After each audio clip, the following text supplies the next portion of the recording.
Week 7 of legislative session was not a lucky one for working families as the Tallahassee Army of Darkness used backroom deals, strike-all amendments, and political tricks in their attack on Florida's future.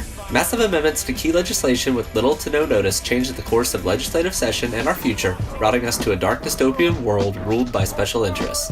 The future is bleak for working families as the legislature tries to gut our public education system, arm public school teachers, and dismantle our constitutional rights. But working families were there to fight back. The House heard their bill to take the process for university presidential searches out of the sunshine. This continues the attack on open records and public input for the hiring process of some of the state's most powerful unelected leaders. The well-being of numerous communities, employees, and students depend on these hiring decisions, and they deserve to have a voice in the leadership of these institutions. Recent publications have placed Florida as the nation's highest-ranked state university system, and the latest hirings show an abundance of qualified and talented applicants, rendering this legislation unneeded. I believe that people who are willing to apply in the sunshine will serve the people of Florida and our institutions of higher education best if they are accustomed from the beginning to operating in the sunshine. When you're talking about a sunshine law exemption, the burden of proof is on the legislature to say that there is a compelling interest to take this out of the sunshine. There is no problem. We are already hiring the best. We've been recognized as having the best system. Why do you want to take this out of the view of the people and put it behind closed doors? The bill passed the committee favorably, with even some Democrats voting for secrecy in this important hiring process. They followed the attack on higher education by trying again to force local school board term limits on every school district, whether the local community wants them or not. SB 274 looks to follow the House bill's mandate for a one-size-fits-all solution for local elected officials, preempting the local rule of Florida's 67 diverse counties. I believe that this is an injustice towards freedom. I believe that if the people within a county truly like somebody enough to hire them for 40 years, and that is an indication that person has done a good job. If they don't like that person, they can remove that person through voting. This happens constantly. As stated, 30% of people are either removed one way or another every couple of years.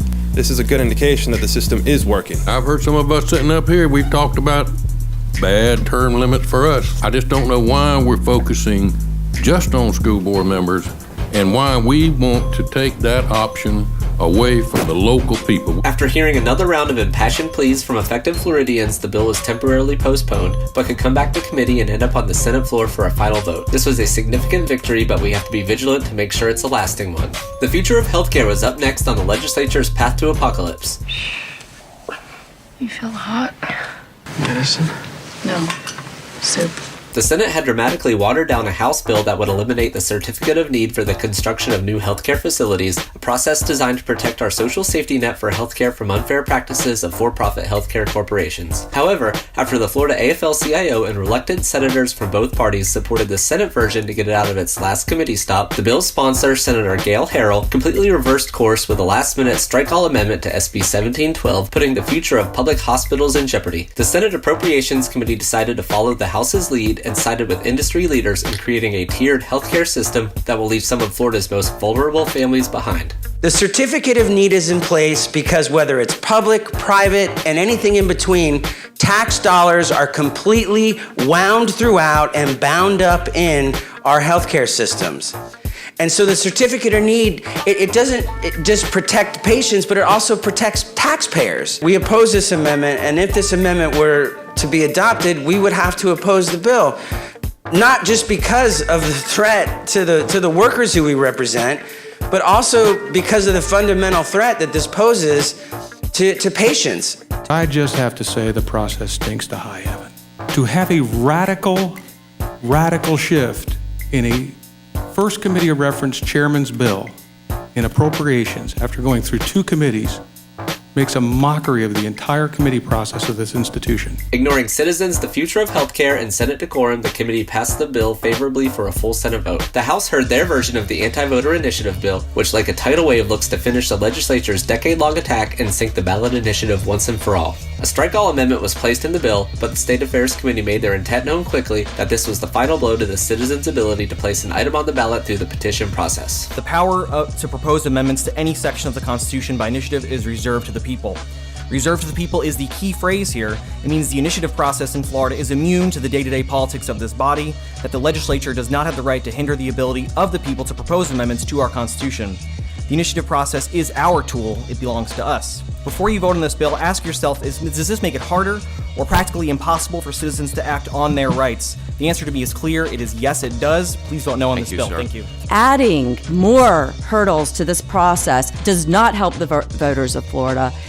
What helps the voters of Florida is doing what the voters intended. And if we were doing things like passing Medicaid expansion and preserving land and doing these things, then maybe we wouldn't have the need for constitutional amendments. But until we're doing those things, let's stop making it harder for the voters of Florida to get the things that they need. Unfortunately, the last-minute amendment did nothing to address the negative impact of the bill, and the State Affairs Committee passed it favorably on a party-line vote. The future of public education was set back again in the Senate as they passed SB 7030 through its second reading. This was the last chance to hear amendments, and unfortunately for Florida's teachers, staff, and students, the bill was passed without adding any of these common-sense solutions to solve the issues with the bill. The bill addresses many important issues with school safety, but includes the poison pill of arming our teachers. We fought so hard last year to make sure to take out our classroom teachers from the Guardian program.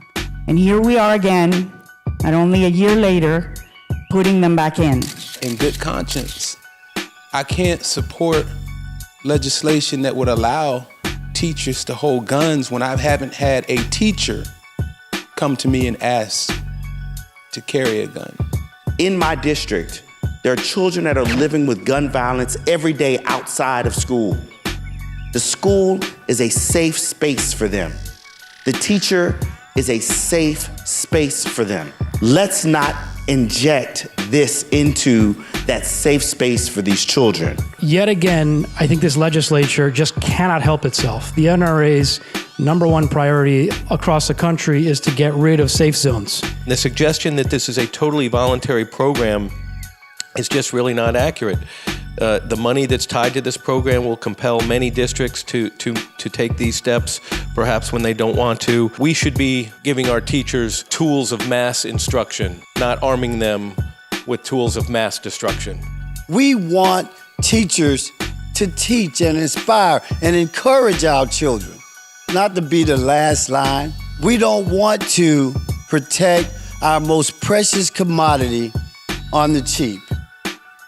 We want trained law enforcement officers to protect our children. The Senate voted to expand the Guardian program to all classroom teachers, taking Florida one step closer to the cheap fix of arming teachers and not funding real solutions for the safety of our students. The future of school funding was up next, with SB 7070 being heard in the Appropriations Committee.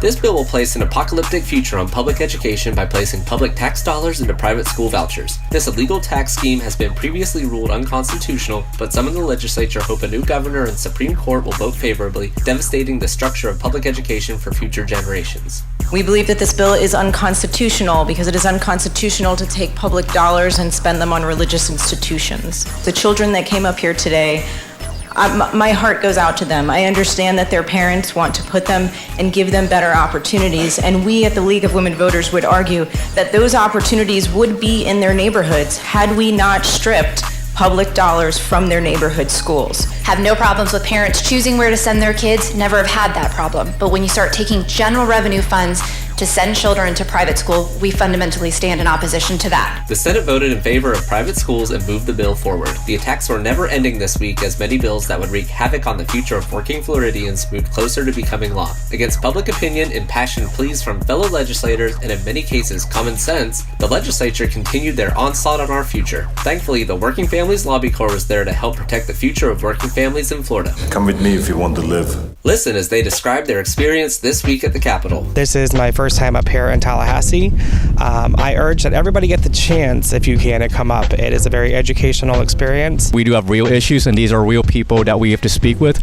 So I encourage you guys to take action. We are the voice for all the workers in Florida, and without us, they probably get away with a lot more. Sometimes it's shocking what's going on in Tallahassee. They do whatever they want. They will change what we voted for.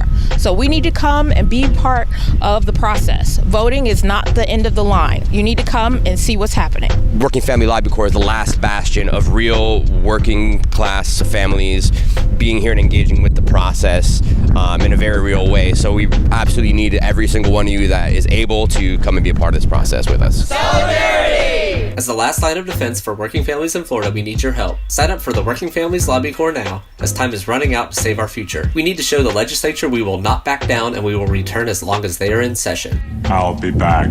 Visit our website now to schedule your week in Tallahassee and represent your brothers, sisters, and working families to the lawmakers aiming to take away our future. Solidarity.